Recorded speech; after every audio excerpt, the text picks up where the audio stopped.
Episode 35. Arumi berangkat ke toko. Dia terlambat membuka tokonya akibat kedatangan tamu. Dari jarak jauh, Arumi sudah melihat Tika duduk di depan bangunan tersebut. Dia sedang berkutat dengan ponsel, dagu yang tertumpu pada kedua lutut. Arumi menyengir. Ada rasa bersalah pada dirinya yang membuat gadis hitam manis itu menunggu. "Maaf ya, Dek," kalimat pembuka Arumi. Tika menoleh. "Kak Rumi sibuk." Arumi menggeleng.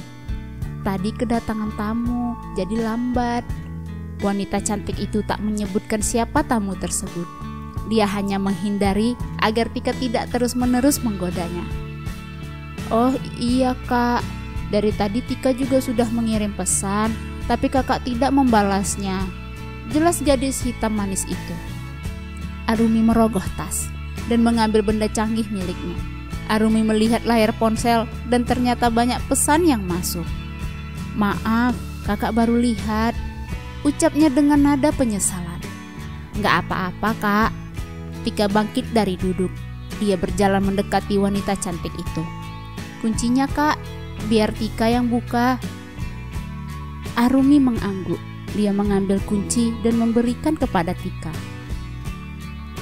Sepulang dari rumah Arumi, dia mengunjungi pusat perbelanjaan terbesar yang ada di kota tersebut. Setelah memarkir kendaraan, Harun berjalan memasuki gedung. Dia menyambangi salah satu yang menyediakan perlengkapan sholat kaum hawa. "Selamat datang Pak, ada yang bisa dibantu?" tanya pramuniaga yang mengenakan hijab. "Aku ingin mukena terbaik yang ada di toko ini," jelas Harun. Pramuniaga tersebut memperlihatkan sesuai dengan permintaan Harun. Banyak warna dan motif. Pria itu semakin dibuat bingung. Ini juga baru pertama kalinya berbelanja seperti barang tersebut. Terlebih ini untuk seorang wanita. "Mbak yang pilih." Harun meminta bantuan. Pramuniaga menahan tawa. Kenapa dia yang disuruh memilih? Wanita tersebut hanya memberikan 3 terbaik untuk mengurangi kebimbangan Harun. "Ini terbaik Pak, silahkan dipilih." Di depannya ada warna hitam, putih, dan bermotif.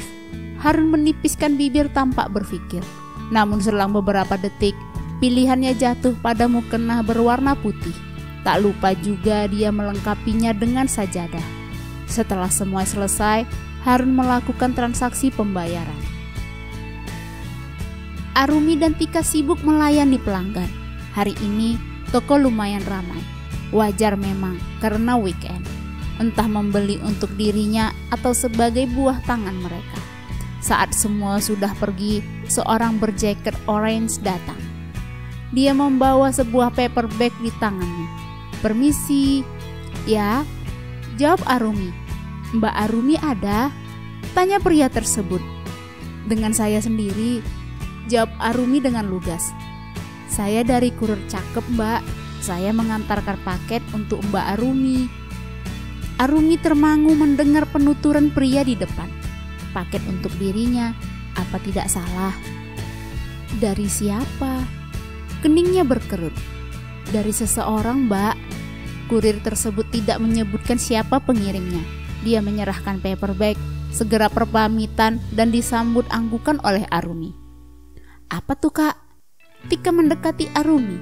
Dia mempertanyakan. Arumi menatap benda tersebut.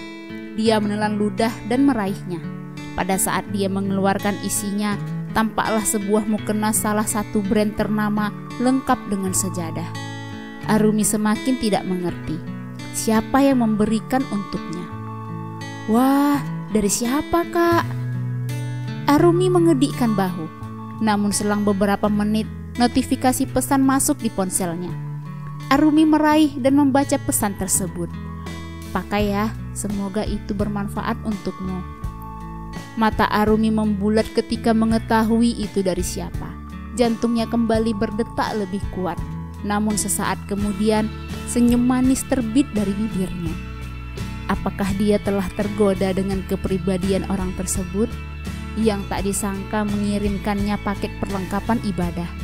Didorong oleh keinginan kuat, Arumi mengetikkan balasan, Terima kasih. Arumi menggeleng dan menyimpan benda tersebut. Kakak sudah tahu siapa pengirimnya? Tanya Tika yang semakin penasaran. Arumi mengangguk. Iya, kakak sudah tahu. Cowok atau cewek? Sepertinya memang gadis hitam manis tersebut memiliki bakat untuk jadi wartawan. Cowok. Jawaban Arumi membuat Tika membulat. Apakah dia anak Ibu Ira? Arumi menelan ludah. Tebakannya tepat sasaran. Dia hanya terdiam. Namun, mengapa pipinya memanas menciptakan semburat merah?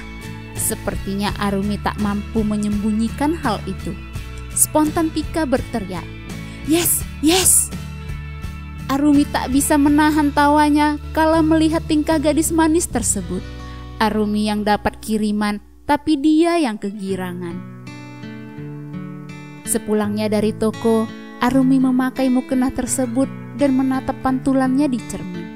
Dia begitu anggun sesuai dengan namanya. Ingatannya tertuju pada sosok berparas tampan dan teduh. Ucapannya menari-nari di kepalanya. Mantapkan hatimu dalam doa. Harun. Hari-hari berlalu. Harun dan Arumi semakin memperlancar komunikasi. Ya, bisa dibilang ada peningkatan. Dulunya Arumi cuek, sedikit demi sedikit sudah mampu membuka diri. Tak luput dari pantauan kedua orang tua mereka. Bagaimana, Nak? Ada peningkatan? Kapan Bunda ke sana? Bagaimana orang tua Harun?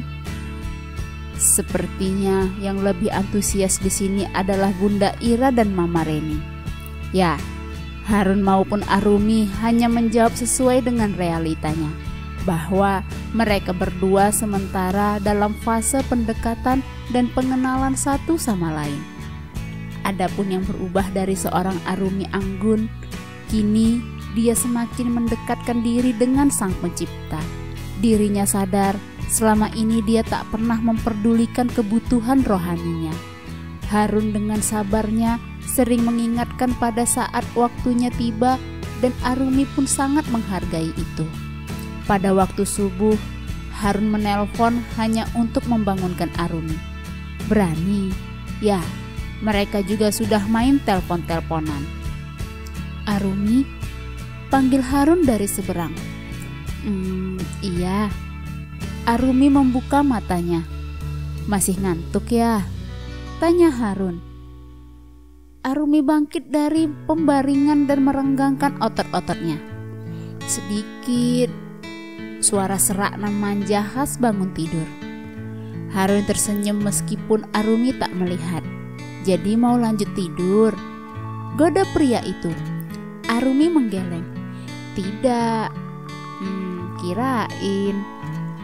Percakapan subuh yang ringan namun cukup membuat mereka senang. Keduanya menjalani bagai air yang mengalir. Yakin jika mereka berjodoh pun keduanya akan dipersatukan. Hari ini Arumi hendak ke bank guna menyetor tabungan. Hal itu sudah menjadi rutinitas setiap bulannya, bahkan masuk daftar wajib. Tidak ada yang tahu dan menjamin kehidupan ke depannya. Selagi dia mampu bekerja, maka ia sisihkan sebagian penghasilannya. Wanita cantik itu menggerai rambut lurusnya, menggunakan celana levis dipadukan dengan blus berwarna pink nude. Simple tapi manis, begitulah sekiranya. Arumi memesan taksi online seperti biasa. Dirinya belum mampu membeli mobil pribadi sebagai transportasi. Ya, mau bagaimana ketika dana belum mencukupi. Ma, Arumi pamit. Wanita cantik itu menghampiri Mama Reni di dapur. Sendiri, Mi? Tanya wanita parubaya seraya mencuci tangan pada wastafel. Arumi mengerutkan kening. Biasanya kan memang sendiri. Sangat jelas Arumi heran. Mama kira sama Harun. Arumi hanya menggeleng mendengar penuturan mamanya. Kenapa juga dia harus merepotkan Harun hanya karena hal sepele ini? Toh Harun juga ngantor. Ketika taksi sudah tiba depan rumah, buru-buru wanita cantik itu keluar. Di perjalanan, Arumi menatap keluar jendela, seakan menghitung bangunan yang ia lewati. Namun tiba-tiba, bola matanya tanpa sengaja menangkap sosok pria yang sangat tak asing. Pria itu menggendong seorang bayi perempuan di depan sebuah klinik. Secepat Arumi mengalihkan tatapannya ke depan, dia memejamkan mata dan menghela nafas panjang. Lupakan. Arumi sugesti pikiran dan hatinya. Tidak boleh terpancing, tidak boleh lagi ada air mata. Dia harus bisa menerima kenyataan jika sewaktu-waktu akan bertemu dengan mantan suaminya. Tak lama kemudian, taksi yang ditumpangi berhenti tepat di depan bank yang pernah menjadi tempatnya mencari nafkah sebelum menikah dengan Akmal. Tanpa menunggu lama, Arumi membayar ongkos dan segera turun. Hari ini Akmal tak masuk kerja. Bayinya terus saja menangis dari semalam sehingga tidurnya tak nyenyak. Tubuhnya demam. Akmal dipenuhi rasa khawatir. Dia segera membawa ke klinik. "Bagaimana, Dok?" Wajah pria itu dipenuhi kecemasan. "Tidak ada masalah serius, Pak. Lumrah terjadi ketika gigi bayi tumbuh. Gusinya mengalami peradangan. Inilah yang menyebabkan bayi demam dan rewel," jelas sang dokter. Akmal yang mendengar itu bisa bernafas lega. Syukurlah. Bayi tersebut bersandar dengan lemas di bahu ayahnya. Ibunya tidak datang, Pak. Akmal seringkali dia mendengar kalimat itu dari orang yang tidak tahu keadaannya. Ibunya sakit, Dok. Yah, sakit jiwanya.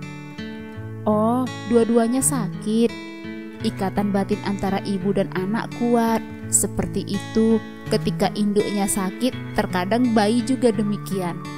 Pola ASI-nya jadi terganggu. ASI? Setetes pun belum pernah bayinya rasakan. Dampak perbuatan jahanamnya bersama dengan Debbie, anaknya pun ikut terseret. Arumi bercengkerama dengan teman-temannya yang ada di bank. Ya, secara memang wanita cantik itu adalah mantan teller di tempat tersebut. "Makin cantik aja, Mi," puji temannya. Arumi hanya tersipu menanggapi. Maklum, sekali sebulan mereka bertemu. Bukan tanpa alasan kesibukan mereka yang menjadi penyekat.